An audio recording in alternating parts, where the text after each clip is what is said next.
Sa pinakadulo ng kabundukan ng San Isidro ay naroon ang isang maliit na baryong tila nalimutan na ng panahon.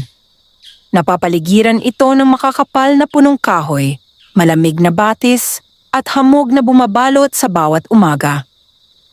Tahimik ang pamumuhay ng mga tao roon. Namumuhay sila sa pagsasaka, pangangahoy, at paghahanap buhay sa kagubatan. Ngunit sa likod ng katahimikang iyon ay may lihim na hindi kailanman nais pag-usapan ng matatanda. Kapag sumasapit ang dapit hapon, wala nang naglalakas loob na magtungo sa pinakamatandang bahagi ng gubat. Doon matatagpuan ang isang dambuhalang punong balete na sinasabing higit pa ang edad kaysa sa mismong baryo. Ipinagbabawal ng mga matatanda ang paglapit dito. Hindi nila ipinapaliwanag kung bakit. Ang lagi lamang nilang sinasabi ay may mga pangakong hindi dapat binabali at may mga nilalang na hindi dapat kinagambala. Lumaki si Elias na nakikinig sa mga kwentong iyon. Bata pa lamang siya ay paulit-ulit ng binabalaan ng kanyang ama. Huwag na huwag kang pupunta sa balete kapag sumasapit ang dilim. Hindi kailanman ipinaliwanag ng kanyang ama ang dahilan. Ang kanyang ina na may tahimik lamang sa tuwing mababanggit ang balete. Sa kanyang mga mata ay laging may bakas ng takot. Lumipas ang maraming taon. Naging 24 na taong gulang si Elias. Isa siyang masipag na binata na kilala sa baryo bilang mabait at mapagkakatiwalaan. Ngunit sa kabila ng kanyang sipag ay hindi pa rin sapat ang kanilang kinikita upang maipagamot ang kanyang amang matagal nang dinaratnan ng matinding ubo. Araw-araw ay lumalala ang karamdaman nito. Isang gabi, habang nakaupo si Elias sa tabi ng higaan ng kanyang ama, mahina itong nagsalita. "Anak." "Opo, ama." "May lihim akong matagal nang itinatago." Napaupo ng maayos si Elias. "Anong lihim po iyon?" Napapikit ang matanda. "Ang pamilya natin may utang." "Utang? Kanino po?" Hindi agad nakasagot ang matanda. "Sa mga nakatira sa kagubatan." Napakunot ang noo ni Elias. "Hindi ko po naiintindihan. Mas mabuting huwag mo nang malaman." Ngunit makalipas lamang ang ilang sandali, ay nawalan ng malay ang kanyang ama. Dali-dali silang humingi ng tulong sa baryo, subalit sinabi ng manggagamot na kailangan ng mamahaling gamot mula sa bayan. Napabuntong hininga si Elias. Wala silang salapi. Ibinenta na nila halos lahat ng kanilang mga alagang hayop. Naipagbili na rin ang maliit nilang taniman. Wala nang natira. Kinabukasan ay nagtungo siya sa mayamang si Don Arturo upang umutang. Ngunit malamig ang pagtanggi nito. Wala kang maipambabayad. Lumabas siyang bagsak ang balikat. Isa-isang sinarahan siya ng pinto ng mga taong dati niyang tinutulungan. Nang gabing iyon ay hindi siya makatulog. Paulit-ulit na umuubo ang kanyang ama. Tahimik namang umiiyak ang kanyang ina. Habang nakaupo siya sa labas ng kanilang bahay ay lumapit ang pinakamatandang babae sa baryo. Si Aling Sela. Hindi ito nagsalita agad. Umupo lamang ito sa tabi niya. "Narinig kong naghahanap ka ng paraan." "Opo." "Handa ka bang gawin ang lahat?" Tumango si Elias. "Kahit ano." Napabuntong hininga ang matanda. "May paraan." "Ano po yun?" "Kailangan mong puntahan ang balete." Napatayo si Elias. "Ipinagbabawal iyon." "Oo. Bakit ninyo ngayon sinasabi?" "Dahil wala ka ng ibang pagpipilian." Nanahimik ang binata. Matagal bago muling nagsalita ang matanda. "May mga nilalang sa kagubatan." "Mga lamang lupa?" Tumango si Aling Sela. "Hindi sila masama hanggat hindi sila niloloko." "Lahat po ba ng kwento ay totoo?" "Lahat." Napalunok si Elias. "Ano ang kailangan kong gawin?" "Dadalhin mo ang 30 puting kandila. Pagkatapos, maghahandog ka ng isang mangkok ng gatas." "Bakit po?" "Huwag ka nang magtanong." Naging seryoso ang mukha ng matanda. "Kapag may nagsalita sa iyo, huwag kang sisigaw. Tapos po, huwag kang lilingon. At kapag humingi sila ng kapalit, napayuko si Aling Sela. Iyon ang dapat mong pag-isipan. Hindi na nagsalita pa ang matanda. Kinabukasan ay naghahanda si Elias. Habang nakatingin ang kanyang ina, ay tila may gusto itong pigilan. Ngunit hindi ito nagsalita. Para bang alam na nito ang kanyang pupuntahan.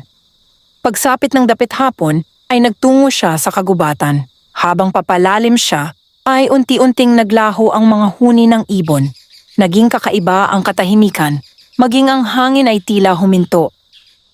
Maya-maya ay natanaw niya ang napakalaking punong balete. Mas malaki iyon kaysa sa kanyang inaakala. Ang mga ugat nito ay tila mga higanteng ahas na nakabaon sa lupa. Lumapit siya, inilapag ang mangkok ng gatas. Sinindihan ang 3 kandila at marahang yumuko. Hindi niya alam ang sasabihin, kaya pumikit siya.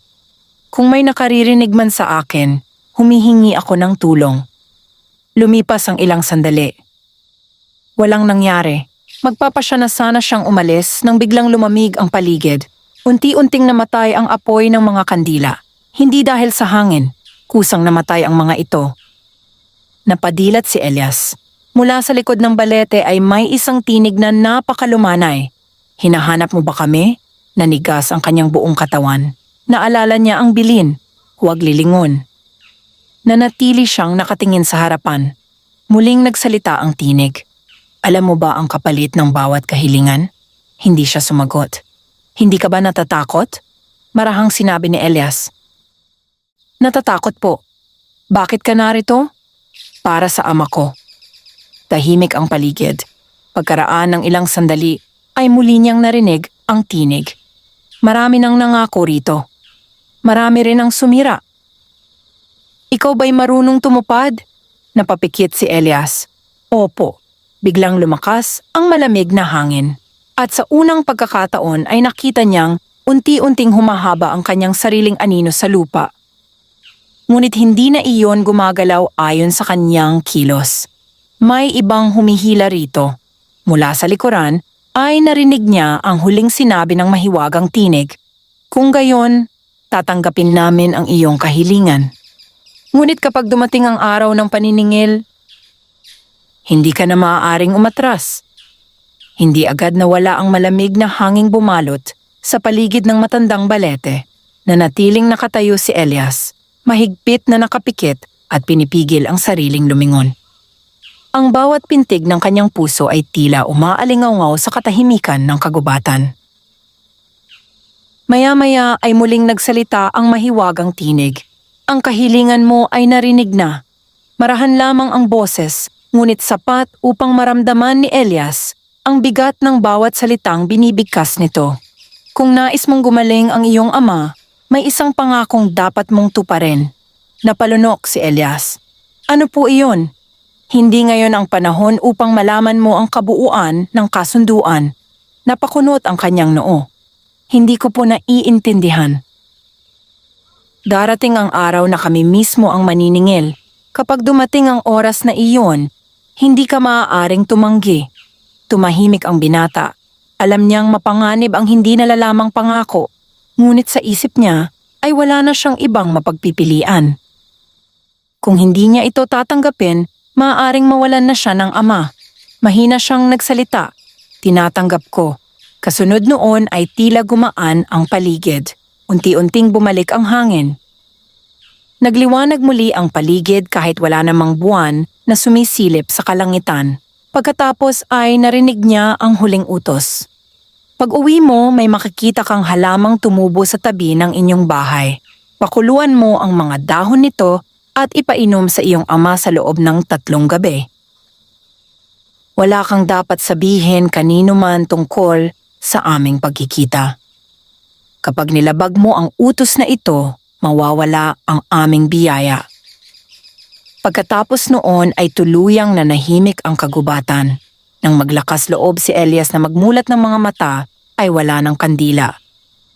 Wala na rin ang mangkok ng gatas. Tanging ang matandang balete lamang ang naroon na tila walang nangyari. Dali-dali siyang umuwi. Habang papalapit sa kanilang bahay ay napahinto siya. Sa tabi mismo ng kanilang bakuran ay may halamang hindi niya kailanman nakita noon. May maninipis itong dahon na kulay luntian ngunit tila kumikislap kapag natatamaan ng liwanag ng buwan. Naalala niya ang bilin. Maingat niyang pinutol ang ilang dahon. Pinakuluan niya ang mga iyon at ipinainom sa kanyang ama. Hindi nagtagal ay nakatulog ang matanda ng mahimbing. Kinabukasan ay napansin ng kanyang ina na hindi gaanong malakas ang ubo ng kanyang asawa. Parang gumaan ang paghinga mo. Ngumiti lamang ang ama ni Elias. Pangalawang gabi, muling pinainom ni Elias ang kanyang ama. Mas luminaw ang kulay ng mukha nito. Nagkaroon ito ng ganang kumain.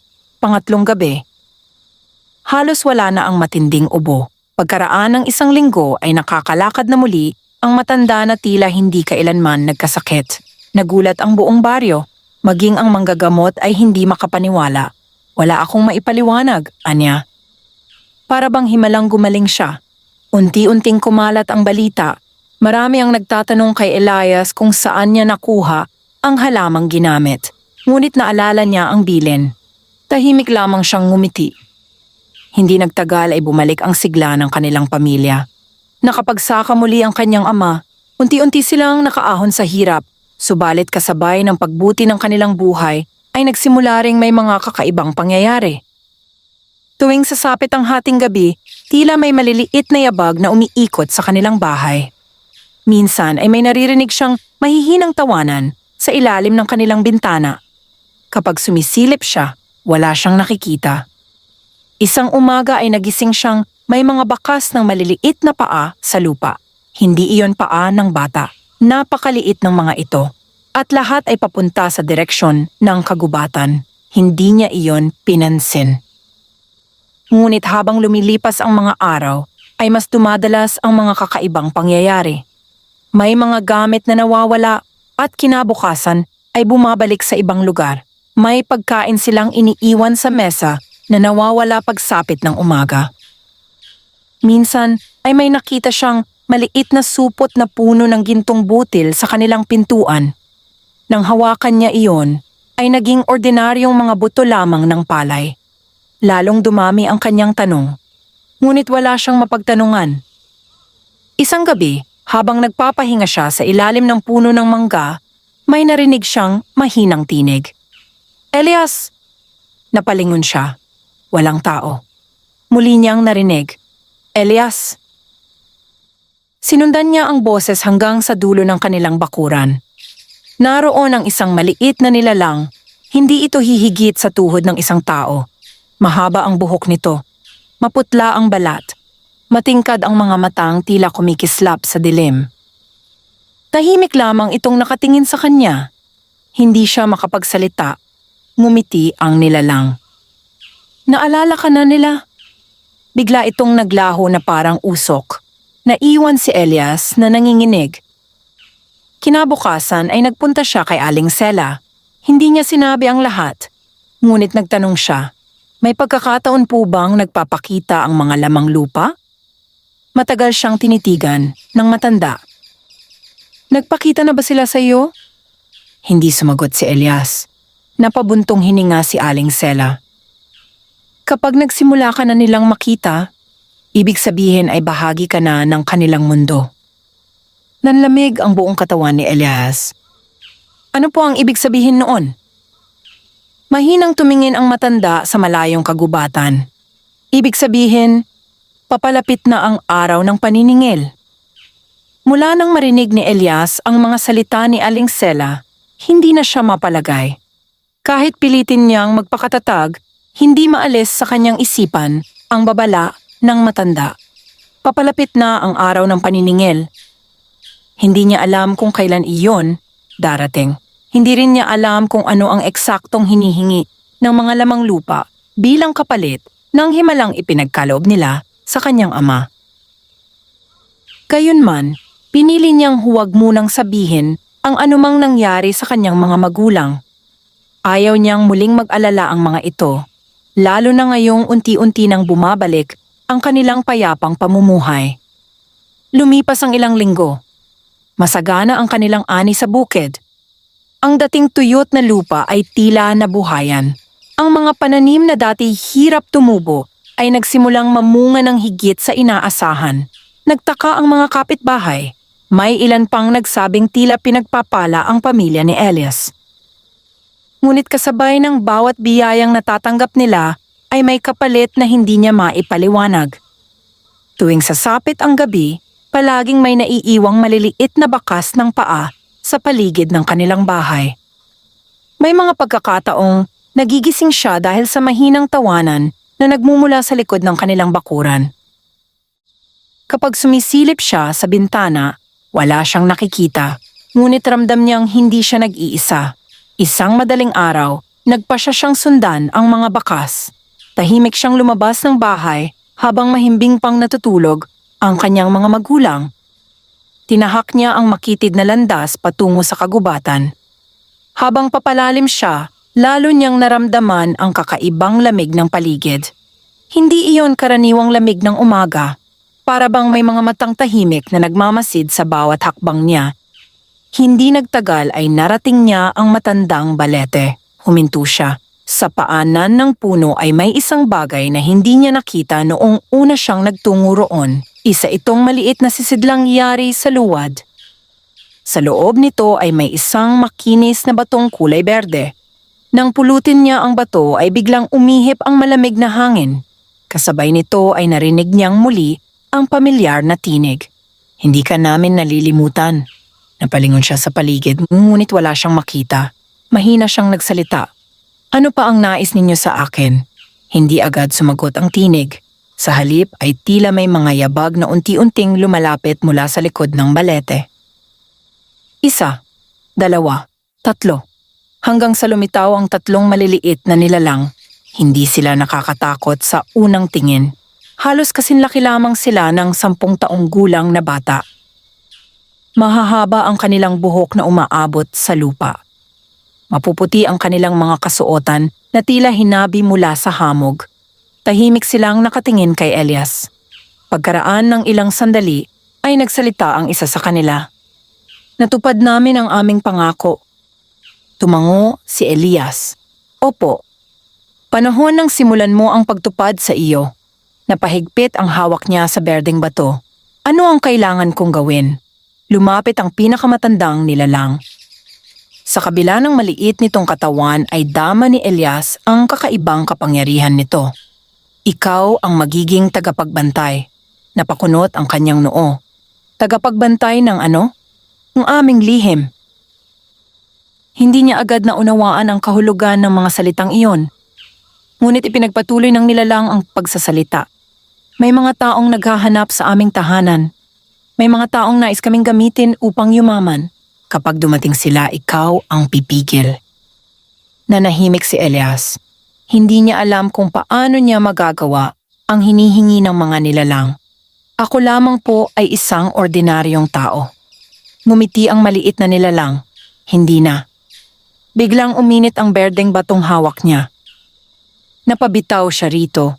Ngunit bago pa ito bumagsak sa lupa, ay kusang lumutang ang bato. Unti-unti itong nagliwanag. Kasabay noon ay nakaramdam si Elias ng matinding init sa kanyang dibdib. Napaluhod siya sa sakit. Hindi siya makasigaw. Maya-maya lamang ay nawala rin ang init. Nang hawakan niya ang kanyang dibdib ay may nakita siyang kakaibang marka. Isa itong hugis ng dahon na kulay berde. Tila nakaukit ito sa kanyang balat. Iyan ang tatak ng aming kasunduan, sabi ng nilalang. Hindi na ito mabubura. Bago pa makapagtanong si Elias, ay naglaho ang 3 nilalang na parang usok na tinangay ng hangin. Naiwan siyang mag-isang nakaluhod sa ilalim ng balete. Mabigat ang kanyang paghinga. Pakiramdam niya ay may nagbago sa kanyang pagkatao. Habang pauwi siya, ay napansin niyang tila mas malinaw na niyang naririnig ang bawat tunog sa kagubatan. Naririnig niya ang pag-agos ng malayong batis. Ang pag-aspas ng mga dahon, maging ang mahihinang bulungan na hindi niya maunawaan. Pagsapit niya sa kanilang bahay, ay sinalubong siya ng kanyang ama. Nakapunta ka ba sa gubat? Nagulat si Elias. Paano ninyo nalaman? Matagal siyang tinitigan ng matanda. Pagkatapos ay dahan-dahan nitong hinila ang kwelyo ng sariling damit. Napasinghap si Elias. Sa dibdib ng kanyang ama ay naroon din ang parehong marka. Ang hugis ng berdeng dahon. Napayuko ang matanda. Hindi ikaw ang unang nakipagkasundo sa kanila. Mahina niyang sambit. Patawarin mo ako, nanginginig na sabi ng matanda. Ang utang na dapat sanay ako ang magbabayad ay napunta ngayon sa iyo. Hindi agad nakapagsalita si Elias. Nakatitig lamang siya sa marka sa dibdib ng kanyang ama. Pareho iyon ng tatak na ngayon ay nakaukit sa sarili niyang balat. Isang dahong kulay berde na tila buhay at bahagyang kumikislap kapag natatamaan ng liwanag. Maraming tanong ang nagsisiksikan sa kanyang isip, ngunit isa lamang ang unang lumabas sa kanyang bibig. Bakit ninyo itinago sa akin? Napayuko ang kanyang ama. Dahan-dahan itong naupo sa lumang bangkong kawayan sa harap ng kanilang bahay. Tila bumigat ang kanyang paghinga habang pinagmamasdan ang malayong kagubatan. 25 taon na ang nakalipas, mahina niyang simula, wala ka pa sa mundong ito. Noon ay halos mamatay sa taggutom ang buong baryo. Halos walang umani sa mga bukirin. Natuyo ang mga palayan. Nagkasakit ang mga alagang hayop. Maging ang ilog na pinagkukunan ng tubig ay halos matuyo. Marami ang nagsimulang lumikas. May ilan ding namatay sa gutom. Isa ang kanyang ama sa mga desperadong naghahanap ng paraan. Kasama ang ilan pang kalalakihan ng baryo, nagtungo sila sa matandang balete upang humingi ng tulong sa mga nilalang na matagal nang kinatatakutan ng mga tao. Hindi lahat ay naniwala. Ngunit wala na silang ibang pagpipilian. Nagpakita sila sa amin, patuloy ng matanda. Hindi sila nagalit. Sa halip inalok nila kami ng kasunduan. Anihing sagana kapalit ng isang pangako. Tahimik na nakikinig si Elias. Ano pong pangako iyon? Hindi agad sumagot ang kanyang ama. Na kapag dumating ang tamang panahon, ang unang anak ng sinumang nakipagkasundo ang magiging tagapagbantay ng kagubatan. Nanlaki ang mga mata ni Elias. Kaya ako, tumango ang matanda. Ikaw ang naging kabayaran. Napalayo ang tingin ni Elias. Pakiramdam niya ay unti-unting gumuho ang lahat ng kanyang pinaniniwalaan. Hindi ba ninyo ako naisip? Tanong niya habang nanginginig ang boses. Automatikong tumulo ang luha ng kanyang ama. Araw-araw kitang naisip. Araw-araw kong ipinanalangin na sana'y hindi na sila bumalik. Akala ko'y nalimutan na nila ang aming kasunduan. Ngunit nang magkasakit ako, napapikit ito. Naalala nila. Tahimik ang dalawa. Tanging huni ng mga kuliglig ang maririnig sa paligid. Maya-maya ay lumabas ang kanyang ina. Namutla ito nang makita ang kanilang mga mukha. Ano ang nangyari? Hindi sumagot ang dalawa. Tila naunawaan ng babae ang lahat. Unti-unti siyang napaupo. Sinabi mo na rin pala. Tumango ang ama ni Elias. Napaiyak ang kanyang ina. Kasalanan naming dalawa. Alam naming maaaring dumating ang araw na ito. Lumapit si Elias sa kanyang ina at hinawakan ang mga kamay nito. Hindi ko kayo sinisisi. Ngunit kahit sinabi niya iyon, may kirot na hindi niya maitanggi. Hindi niya ginustong maging kabayaran sa isang pangakong hindi naman siya ang gumawa. Kinabukasan ay nagtungo siyang muli kay Aling Sela. Hindi na siya nagpaligoy-ligoy. Alam ko na po ang kasunduan. Tahimik lamang ang matanda. May paraan pa ba para makalaya ako? Napabuntong hininga si Aling Sela. May paraan. Biglang nabuhayan ng pag-asa si Elias. Ano po iyon? May ibang tatanggap ng iyong lugar. Natigilan siya. Ano ang ibig ninyong sabihin? Ang bawat sumpa ay maaaring ilipat. Ngunit mabilis ding nagsalita ang matanda. Ngunit ang taong tatanggap nito ay mawawalan din ng kalayaang mamuhay bilang ordinaryong tao. Napatayo si Elias. Hindi ko ipapasa sa iba ang aking kapalaran. Bahagyang ngumiti si Aling Sela. Iyan ang kaibahan mo sa iba. Marami ang handang magsakripisyo ng kapwa upang iligtas ang sarili. Tila hindi ka ganoon. Tahimik siyang tumingin sa kagubatan. Kung ganoon, kailangan niyang hanapin ang ibang paraan. Habang pauwi siya, ay napansin niyang may isang lalaking hindi niya kilala ang nagmamasid sa matandang balete mula sa malayo. Nakasuot ito ng mamahaling Amerikana at may dalang lumang mapa.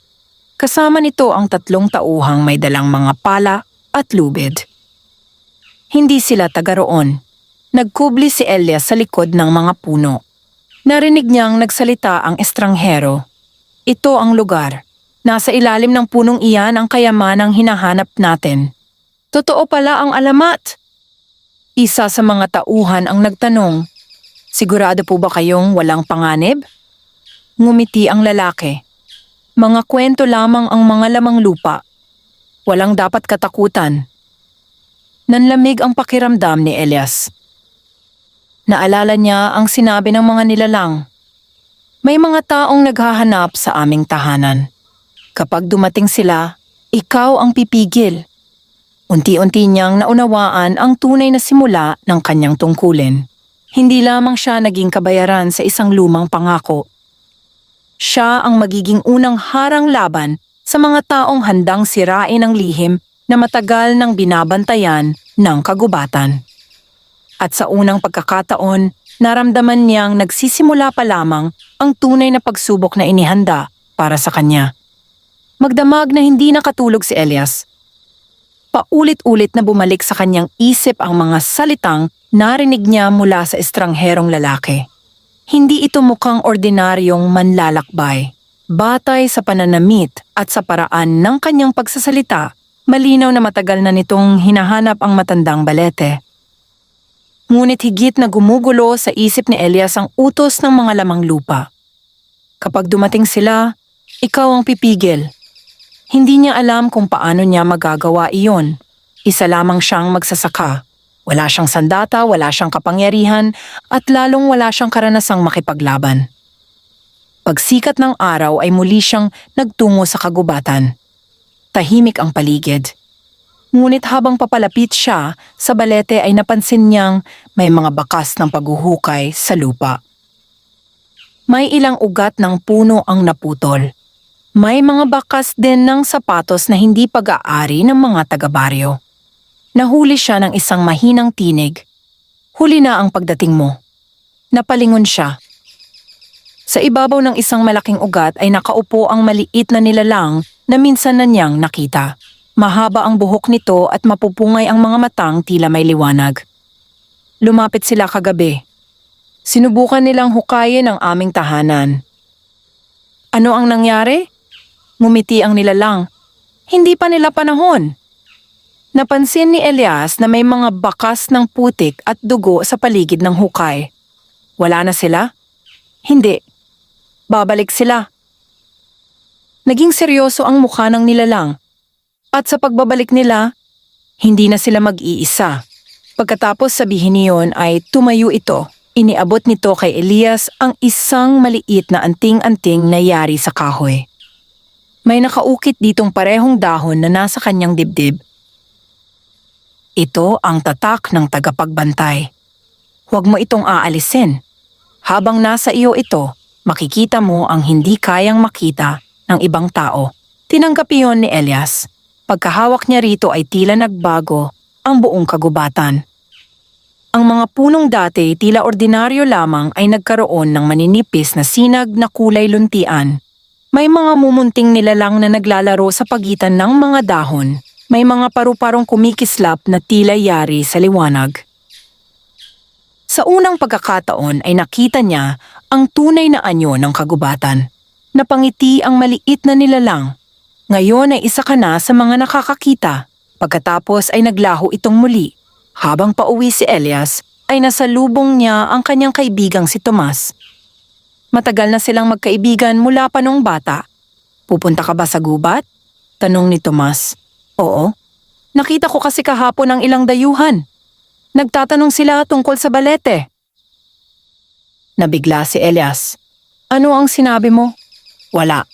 Sinabi kong bawal pumunta roon. Nagpasalamat si Elias.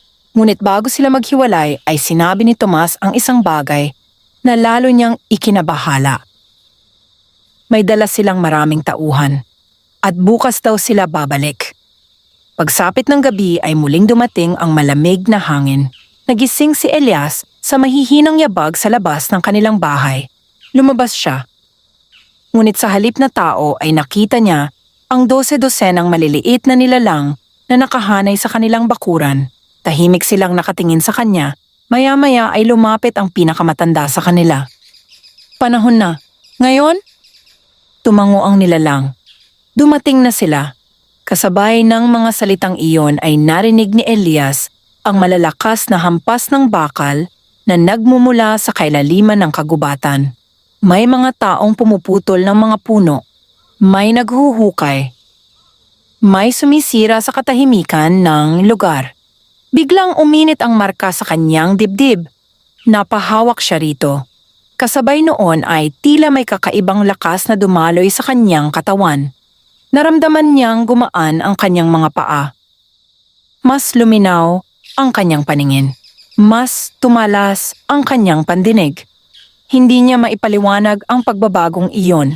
Ngunit alam niyang nagsisimula ng kumilos ang kapangyarihang ipinagkaloob sa kanya ng kasunduan.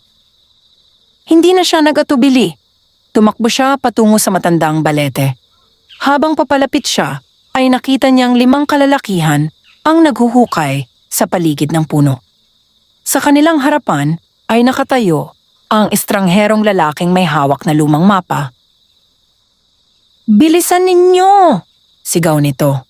Nasa ilalim lamang ng ugat ang kayamanan. Biglang umugong ang lupa. Napatigil ang lahat. Unti-unting nagsimulang gumalaw ang napakalalaking ugat ng balete. Parang mga buhay na ahas, dahan-dahan nitong pinalibutan ang mga naghuhukay. Nataranta ang mga tauhan. Ano ito? Hilahin ninyo. Ngunit huli na. Isa-isang binalot ng mga ugat ang kanilang mga paa. Nagsimula silang magsigawan. Ang estrangherong lalaki ay napaatras habang nanginginig. Sa gitna ng kaguluhan ay dahan-dahang lumakad si Elias palabas ng dilim. Huminto siya sa harap ng matandang balete. Nagtagpo ang kanilang mga mata ng estranghero. At sa unang pagkakataon, narinig ng lahat ang isang malalim at hindi maipaliwanag na tinig na tila nagmumula mismo sa kagubatan. Ang sinumang sisira sa aming tahanan ay mananagot. Nanigas ang mga lalaking naghuhukay. Ang malalim na tinig na umalingaw-ngaw sa buong kagubatan ay tila hindi nagmula sa isang tao. Parang ang mismong mga puno, lupa at hangin ang nagsalita ng sabay-sabay, lalong humigpit ang pagkakapulupot ng mga ugat sa kanilang mga paa. Ang ilan ay napaluhod. Ang iba na may nagsimulang magmakaawa. "Pakawalan ninyo kami." Hindi namin alam, ngunit walang sumagot. Tanging ang pag-ugong ng hangin ang maririnig. Ang estrangherong lalaki lamang ang nanatiling matatag. Bagaman namumutla ang kanyang mukha, hindi siya nagpadaig sa takot. Dahan-dahan niyang inilabas mula sa kanyang bag ang isang lumang sisidlang yari sa tanso. May mga kakaibang ukit itong hindi pamilyar kay Elias. Nang buksan ng lalaki ang takip nito, ay kumalat sa paligid ang makapal na usok na may matapang na amoy. Kasabay noon ay unti-unting umurong ang mga ugat ng balete. Nagulat si Elias. Tila nasaktan ang matandang puno. Nang hina ang paggalaw ng mga ugat hanggang sa tuluyan nitong pakawalan ang mga lalaki, ngumiti ang estranghero. Kaya pala, hindi pala alamat. Mahigpit niyang tinitigan si Elias. "Ikaw ang tagapagbantay." Hindi sumagot si Elias. Lumapit ang lalaki ng ilang hakbang. "Ako si Victor Salcedo. Marami na akong taong naghahanap sa lihim ng kagubatang ito. Hindi mo kami mapipigilan."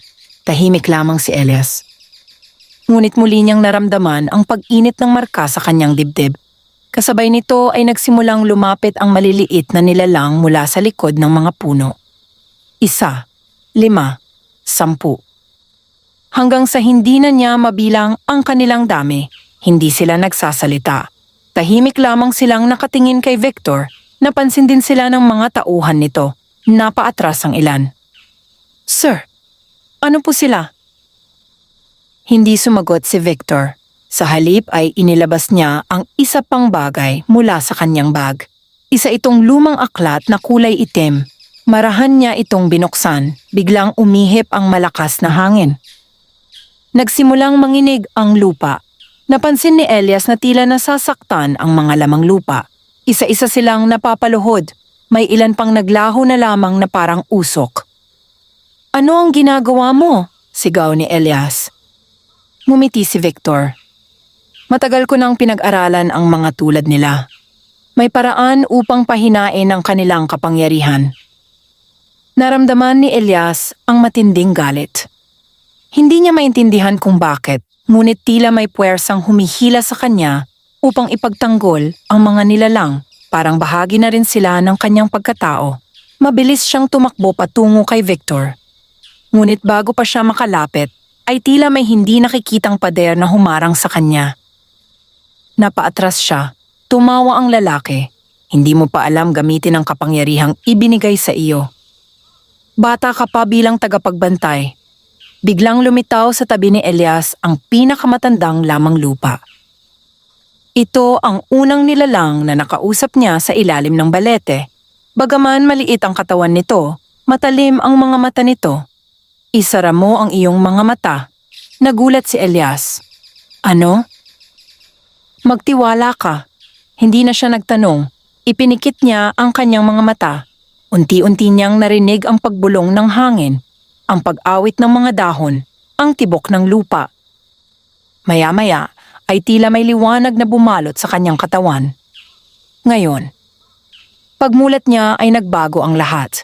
Mas malinaw niyang nakita ang kakaibang enerhiyang bumabalot sa kagubatan.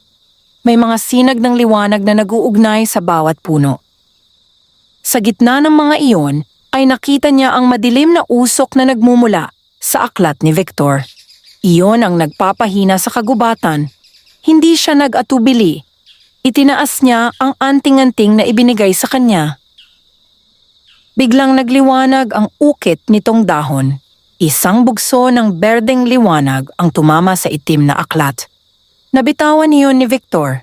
Pagbagsak ng aklat sa lupa ay agad itong nabalot ng mga ugat ng balete. Mabilis itong hinila ng lupa hanggang sa tuluyang maglaho. Kasabay noon ay bumalik ang lakas ng kagubatan. Nagliwanag ang buong paligid. Unti-unting tumayo ang mga lamang lupa. Napaatras si Victor. Sa unang pagkakataon ay nakita sa kanyang mukha ang tunay na takot. Hindi pa ito ang katapusan, mariin niyang sabi. Babalik ako.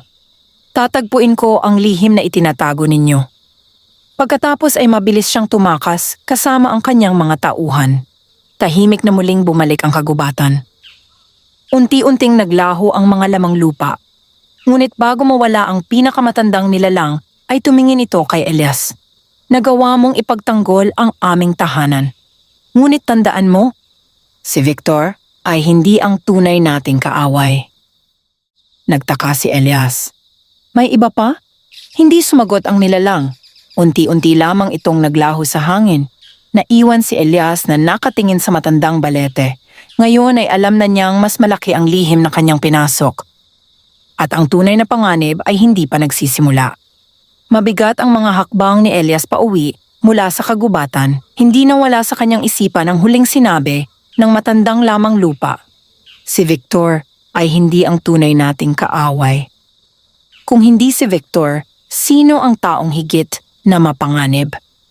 Pagsapit niya sa kanilang bahay ay nadatnan niyang tahimik na nakaupo ang kanyang ama sa ilalim ng punong mangga.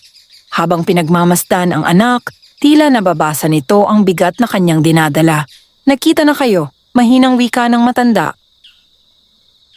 Nagulat si Elias. Kilala ninyo siya? Dati pa. Napatingin si Elias sa kanyang ama. Noong kabataan ko, minsan nang may dumating na lalaking naghahanap sa balete. Ang pangalan niya ay Esteban Salcedo. Siya ang ama ni Victor. Napalalim ang paghinga ni Elias. Iisa lang ang hangarin ng kanilang angkan. Hanapin ang puso ng kagubatan. Hindi iyon naunawaan ni Elias. Ano ang puso ng kagubatan? Tumayo ang kanyang ama at tumingin sa makapal na gubat. Walang nakaaalam ng tunay nitong anyo. May nagsasabing isa itong hiyas. May nagsasabing isang sinaunang punla. May iba namang naniniwalang isa itong kapangyarihang kayang magbigay ng kasaganaan o ganap na pagkawasak. Ngunit iisa lamang ang alam ko. Hindi ito dapat mapasakamay ng tao. Natahimik si Elias kung ganoon hindi pala kayamanan ang hinahanap ni Victor. Mas mapanganib pa rito ang kanyang layunin. Kinabukasan, maagang nagtungo si Elias sa bukid. Habang sinusuri ang mga pananim ay napansin niyang tila may mga halamang natutuyo sa isang bahagi ng taniman. Hindi pa iyon nangyayari noon. Lumuhod siya upang tingnan ang lupa. Nakita niyang kulay abo ang bahagi nito na para bang nawalan ng buhay. Biglang uminit ang marka sa kanyang dibdib. Kasabay nito ay may mahinang bulong na kanyang narinig. Hanapin mo kami. Napalingon siya sa kagubatan. Hindi niya alam kung paano, ngunit sigurado siyang ang tinig ay mula roon. Agad siyang nagtungo sa balete. Pagdating niya, ay wala ang mga maliliit na nilalang. Sa halip, isang matandang babae na nakasuot ng puting kasuotan ang nakatayo sa harap ng puno. Mahaba ang kanyang buhok na halos sumayad sa lupa. Maputi ang kanyang balat at ang kanyang mga mata ay tila kulay ng lumot pagkatapos ng ulan. Hindi siya mukhang tao, ngunit hindi rin siya kahawig ng maliliit na lamang lupa. Lumapit siya kay Elias. Ikaw ang bagong tagapagbantay. Tumango si Elias. Kayo po ba ang pinuno nila? Bahagyang ngumiti ang babae. Hindi. Ako ang unang nakipagkasundo sa inyong mga ninuno. Namilog ang mga mata ni Elias. Ibig sabihin, mahigit 1 siglo na akong nagbabantay sa kasunduang iyon. Hindi makapaniwala si Elias. Ang kasunduang ginawa ng inyong angkan ay hindi lamang para sa inyong pamilya. Kasama rito ang buong baryo. Habang may tagapagbantay, mananatiling masagana ang lupa. Kapag nabasag ang kasunduan, mamamatay ang kagubatan. Kasabay nito ay unti-unting mamamatay rin ang mga bukirin, ilog at lahat ng nabubuhay sa paligid. Nanlamig ang buong katawan ni Elias, kaya pala unti-unti nang natutuyo ang bahagi ng kanilang bukid. May nangyayari na ba? Mahinang tumango ang babae. May pumutol sa sinaunang ugat ng kagubatan. At hindi iyon si Victor, napaatras si Elias. Kung hindi siya, hindi na ituloy ng babae ang kanyang sasabihin. Biglang umugong ang buong kagubatan. Nanginig ang lupa. Isa-isang nagsiliparan ang mga ibon. Kasabay nito ay may maitim na usok na umakyat mula sa pinakaloob ng gubat. Naramdaman ni Elias ang matinding kirot sa marka sa kanyang dibdib. Napaluhod siya. Unti-unting nagdilim ang paligid. Mula sa maitim na usok ay lumitaw ang isang nilalang na halos 2 ulit ang taas ng isang tao. Balot ito ng maitim na balabal. Hindi makita ang mukha nito. Tanging ang mapupulang matang kumikislap sa ilalim ng talukbong ang nangingibabaw. Tumawa ito ng marahan. Matagal kitang hinintay, tagapagbantay. Napilitang tumayo si Elias. Sino ka? Humakbang ang nilalang. Ako ang unang itinakwil ng kagubatan. At ako rin ang babawi sa kapangyarihang ipinagkait sa akin. Tahimik ang buong paligid. Maging ang matandang babae ay hindi kumilos. Ngunit sa kanyang mukha ay lumitaw ang takot na hindi pa nakita ni Elias noon. Mahina nitong binigkas ang pangalan ng nilalang. Si Amon. At sa unang pagkakataon, naunawaan ni Elias na ang tunay na laban ay hindi laban sa mga taong naghahangad ng kayamanan, kundi laban sa isang sinaunang nilalang na matagal nang naghihintay na mabasag ang kasunduang nagpoprotekta sa kagubatan. Nabalot ng katahimikan ang buong kagubatan. Hindi gumagalaw ang mga dahon. Wala ring maririnig na huni ng mga ibon. Maging ang hangin ay tila natakot na dumaan sa pagitan ng matatandang puno. Nakatayo si Elias sa harap ng nilalang na tinawag na Amon. Bagaman hindi niya makita ang mukha nito, daman niya ang mabigat na galit na nagmumula rito. Unti-unting humakbang si Amon. Sa bawat hakbang nito ay nangingitim ang damuhan. Nalalanta ang mga bulaklak. At natutuyo ang mga ugat na nakalitaw sa lupa. Napahigpit si Elias sa hawak niyang anting-anting. "Ano ang gusto mo?" Matapang niyang tanong. Huminto si Amon. "Ang bawiin ang nararapat sa akin. Ang kagubatang ito ay minsang ipinagkatiwala rin sa akin." Ngunit mabilis na sumagot ang matandang babaeng nakasuot ng puti. Hindi iyon ang katotohanan. Ikinalingon ni Elias ang matanda. Marahan itong lumapit. "Noong unang panahon, iisa lamang ang aming lahi. Kami ang mga unang tagapag-ingat ng kabundukang ito. Nangako kaming iingatan ang kalikasan at mamumuhay ng may pagkakaisa sa mga tao." Ngunit si Amon ay naghangad ng higit pa. Ginusto niyang gamitin ang kapangyarihan ng puso ng kagubatan upang maghari sa mga tao. Tumawa si Amon. "Hindi ba't mas mabuting may iisang pinuno kaysa sa magulong mundo? Hindi pamumuno ang nais mo." Mariing tugon ng matanda. "Kasakiman ang pinili mo." Nagliyab ang mapupulang mata ni Amon. "At dahil doon ay itinakwil ninyo ako." Kasabay ng kanyang sigaw ay bumalot ang maitim na usok sa paligid. Mabilis na umabot ang usok sa mga puno. Isa-isang nalanta ang kanilang mga dahon. Naramdaman ni Elias ang matinding init sa marka sa kanyang dibdib. Lumapit sa kanya ang matandang babae. Hindi siya maaaring talunin ng lakas lamang. Kailangan mong hanapin ang 4 na bantay ng sinaunang kasunduan. Napakunot ang noo ni Elias. Sino sila? Ang 4 na espiritong nagbabantay sa 4 na sulok ng kagubatan. Habang hindi sila nagkakaisa, hindi muling mabubuo ang kapangyarihang kayang pigilan si Amon. Bago pa makapagtanong si Elias ay biglang tumawa si Amon. "Huli na!" Iwinasiwas nito ang kanyang kamay. Mula sa ilalim ng lupa ay sumulpot ang mahahabang ugat na kulay itim. Mabilis nitong binalot ang katawan ng matandang babae. Hindi ito nakapalag. "Elias!" Sigaw ng matanda. "Huwag mong hayaang mapasakamay niya ang puso ng kagubatan." Kasunod noon ay hinila siya ng mga ugat patungo sa ilalim ng lupa. Naglaho siyang parang hindi kailanman naroon. "Lola!" sigaw ni Elias. Ngunit huli na ang lahat. Tumawa si Amon. "Isa na lamang ang natitira. Kapag bumagsak ang huling tagapagbantay, wala nang makapipigil sa akin." Unti-unti rin itong naglaho sa maitim na usok. Muling tumahimik ang kagubatan. Ngunit hindi na ito katulad ng dati.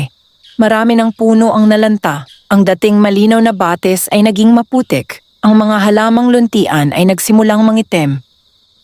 Parang unti-unting namamatay ang buong kagubatan. Napaluhod si Elias. Hindi niya alam kung saan magsisimula. Hindi niya kilala ang 4 na bantay. Hindi niya alam kung nasaan ang puso ng kagubatan. At ngayon ay nawala pa ang tanging nilalang na maaaring gumabay sa kanya. Habang nakayuko siya, ay may narinig siyang mahinang yabag. Paglingon niya, ay nakita niyang papalapit si Tomas. Hingal na hingal ito. "Elias! Pumunta ako rito dahil may nangyari sa baryo." Agad na tumayo si Elias. "Ano ang nangyari?" "Maraming pananim ang biglang nalanta. Natuyo ang balon." At napahinto si Tomas. "May mga tao na nagsasabing may mga aninong gumagala sa gabi." Nanlamig ang pakiramdam ni Elias.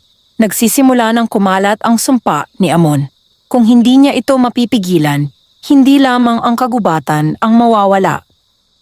Pati ang buong baryo ay unti-unting lulubog sa kapahamakan. Mahigpit niyang hinawakan ang anting-anting sa kanyang leeg.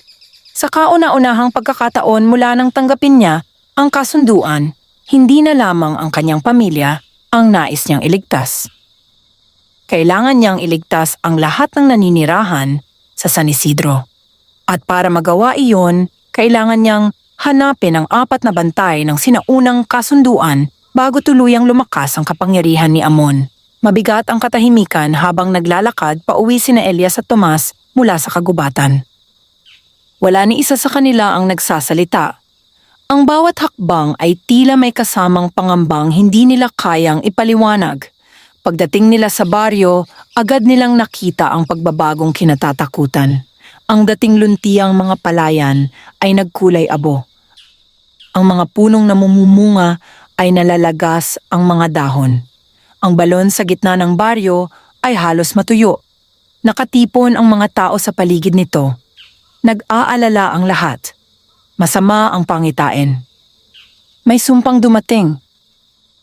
Ito na ang katapusan. Naghalo-halo ang bulungan ng mga tao. Napansin ni Elias na maging ang kanyang ama ay hindi na maitago ang pangamba. Lumapit ito sa kanya. Nararamdaman ko ang nangyayari. Ano po ang ibig ninyong sabihin? Huminga ng malalim ang matanda. Ang marka sa dibdib ko. Umiinit na naman. Nagulat si Elias. Akala niya ay wala nang bisa ang lumang kasunduan sa kanyang ama. Ngunit tila nananatili pa rin ang ugnayan nito sa kagubatan. Nang gabing iyon ay hindi dinalaw ng antok si Elias. Habang nakaupo siya sa ilalim ng punong mangga, ay biglang nagliwanag ang anting-anting na nakasabit sa kanyang leeg. Kasabay nito ay may isang sinag ng berdeng liwanag na tumuro sa gawing silangan ng kagubatan. Naalala niya ang sinabi ng matandang babae.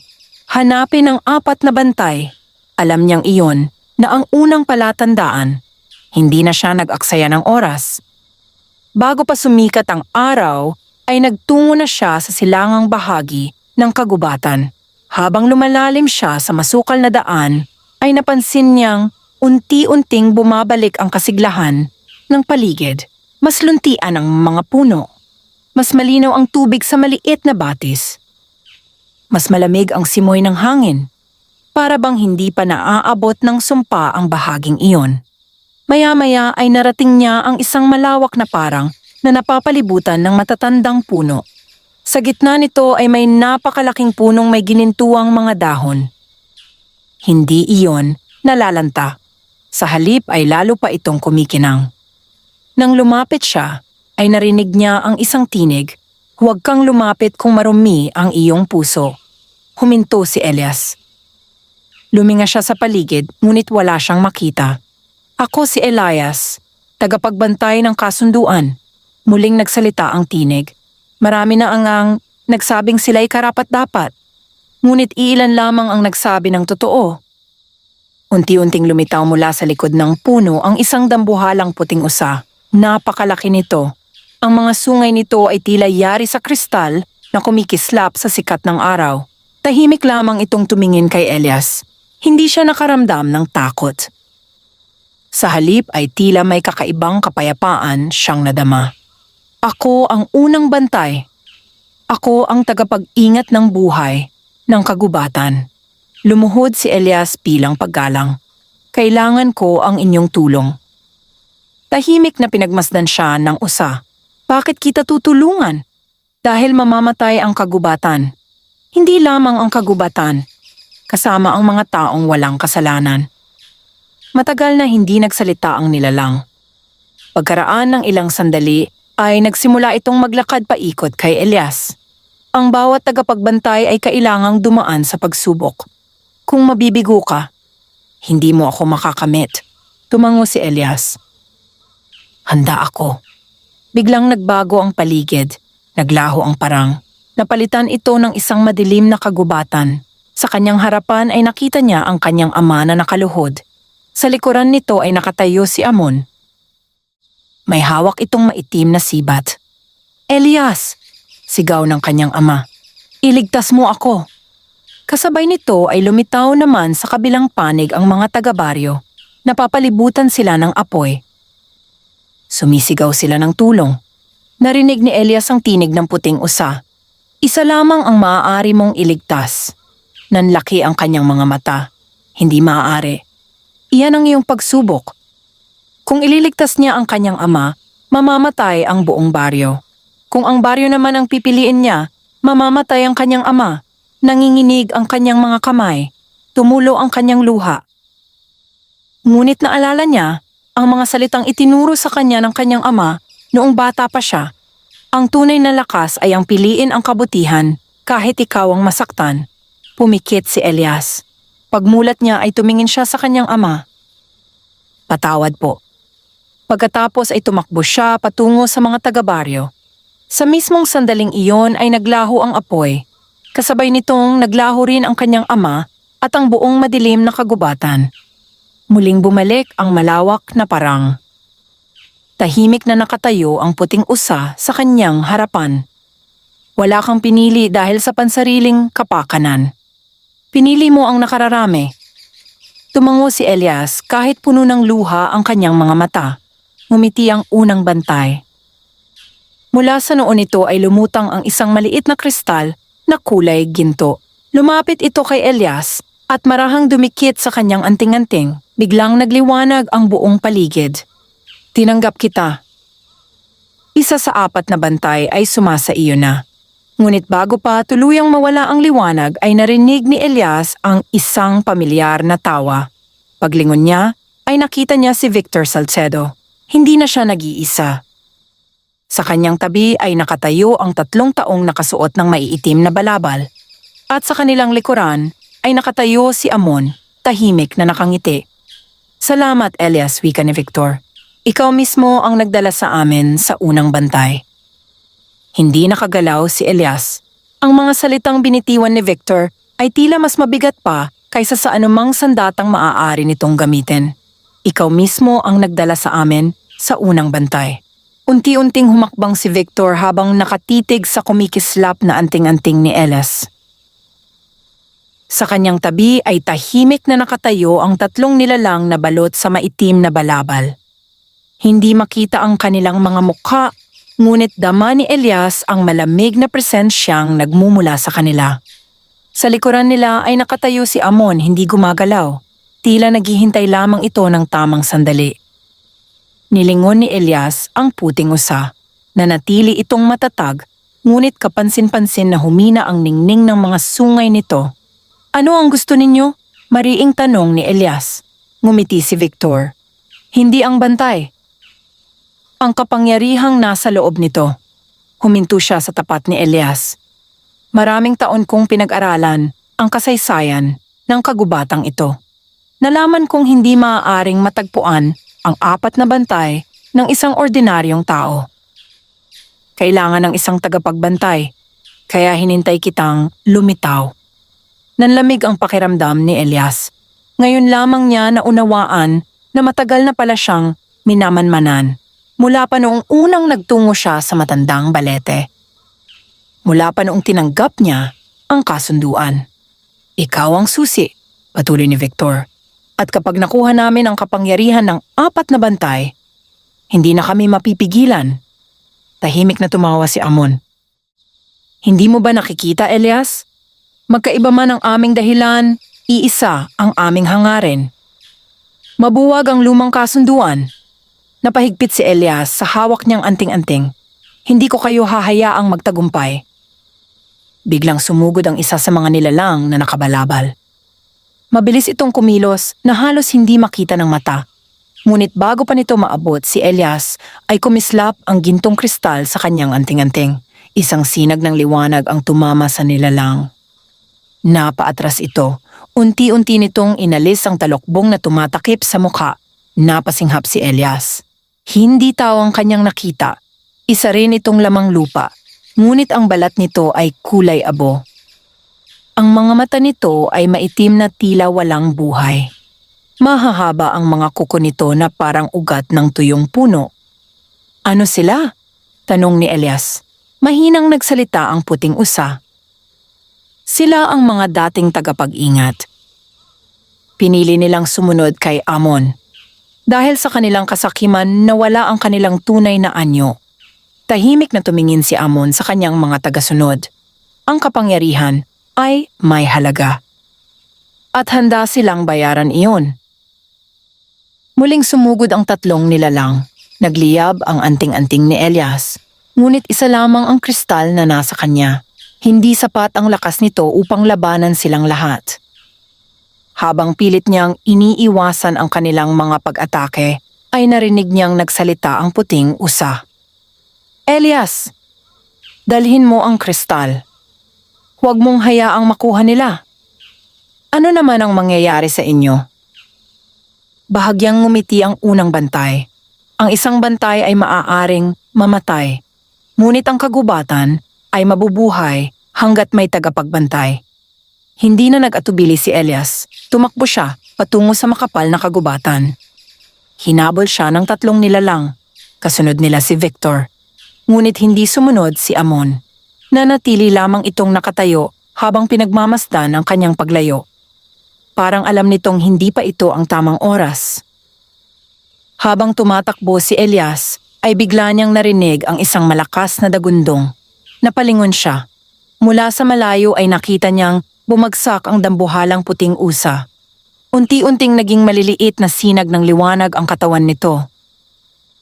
Tinangay ang mga iyon ng hangin hanggang sa tuluyang maglaho. Kasabay noon ay umalingaw-ngaw ang isang malungkot na sigaw sa buong kagubatan. Naramdaman ni Elias ang matinding kirot sa kanyang dibdib. Parang may bahagi ng kanyang sarili ang nawala. Tumigil siya sa pagtakbo. Napatakip siya sa kanyang dibdib habang tumutulo ang kanyang mga luha. Pinatawad nawa ninyo ako. Mahina niyang sambit. Biglang uminit ang gintong kristal sa kanyang anting-anting. Kasabay nito ay may lumitaw na bagong sinag ng liwanag. Hindi na ito nakaturo sa silangan. Sa pagkakataong ito, nakaturo ito sa hilagang bahagi ng kagubatan. Nauunawaan na ni Elias ang ibig sabihin nito. Nahanap na niya ang unang bantay. Ngayon ay kailangan niyang hanapin ang ikalawa bago siya maunahan ni na Victor at Amon. Subalit habang nakatingin siya sa sinag ng liwanag, ay hindi niya napansin ang isang aninong tahimik na nakamasid mula sa likod ng mga puno. Isang binatang halos kaedad niya. May suot itong lumang kasuotan na yari sa hibla ng halaman. Sa dibdib nito ay naroon din ang marka ng berdeng dahon. Katulad ng kay Elias, mahina itong nagsalita sa sarili. Hindi pala ako ang huling tagapagbantay. At sa unang pagkakataon, nagsimula ng mabunyag ang lihim na matagal na ring ikinubli ng kagubatan, na may isa pang taong nakatali sa sinaunang kasunduan, wakas.